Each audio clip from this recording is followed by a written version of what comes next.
एक महत्त्वाची बातमी, कुख्यात डॉन छोटा राजन याला अटक झाल्याच्या बातमीला आता भारतीय गृह मंत्रालयाच्या सूत्रांनी सुद्धा दुजोरा दिलाय। इंडोनेशियातल्या बाली बेटावरून राजन अटक झाल्याची AFPनं माहिती दिली आहे। इंडोनेशियन पोलिसांनी मोठी ही कारवाई केली आहे। ऑस्ट्रेलियन पोलिसांच्या माहितीवरून राजनला अटक झाल्याचं समजतंय आणि या संदर्भात आणखी सविस्तर माहिती जाणून घेऊया। आमचे प्रतिनिधी राकेश त्रिवेदी सध्या आपल्या बरोबर आहेत। राकेश, छोटा राजनला अटक झाल्याची माहिती कळतीये आणि आता कन्फर्मेशन सुद्धा झालेलं आहे गव्हर्नमेंटकडून। काय नेमकं ही कारवाई कितपत महत्त्वाची समजली जाते? अंडरवर्ल्डला हा कितपत मोठा धक्का आहे?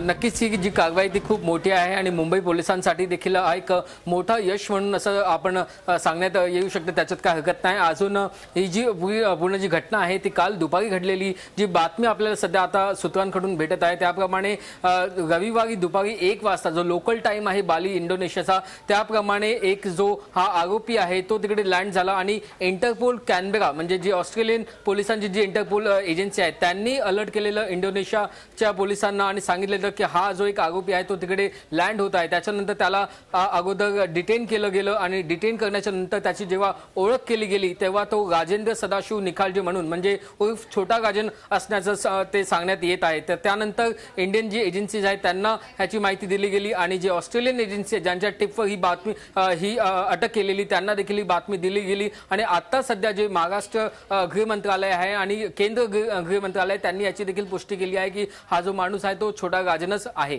अगदी राकेश, छोटा राजनला पकडलं तरी आहे, मात्र आता त्याचं हस्तांतरण भारताकडे कसं होऊ शकतं याबाबत काही डिटेल्स कळतात का आपल्याला? सध्या आता खूपच प्रायमरी स्टेज आहे म्हणून याबाबत आपण सध्या काही सांगू शकत नाही।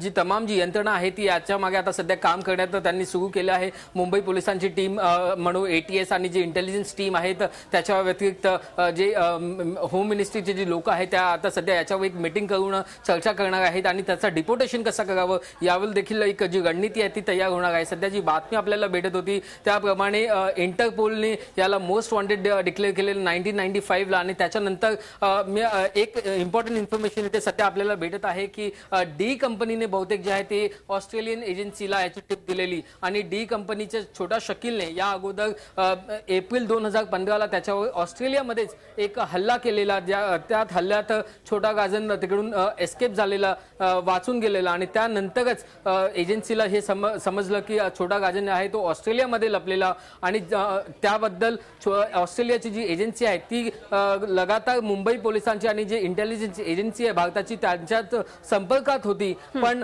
रविवारी जेव्हा छोटा राजनने ऑस्ट्रेलिया सोडून तो बालीला आला तेव्हाच ऑस्ट्रेलियन एजन्सीने इंडोनेशियाच्या पोलिसांना अलर्ट केलं आणि त्यानंतर ही मोठी कामगिरी जी आहे ती इंडोनेशियाच्या पोलिसांनी केली आहे। कामगिरी अत्यंत महत्त्वाची ठरते। नक्कीच ह्याचा आपल्या पोलिसांना उपयोग होणार आहे। धन्यवाद सगळ्या दिलेल्या माहितीबद्दल। झी 24 तास रहा एक पाऊल पुढे।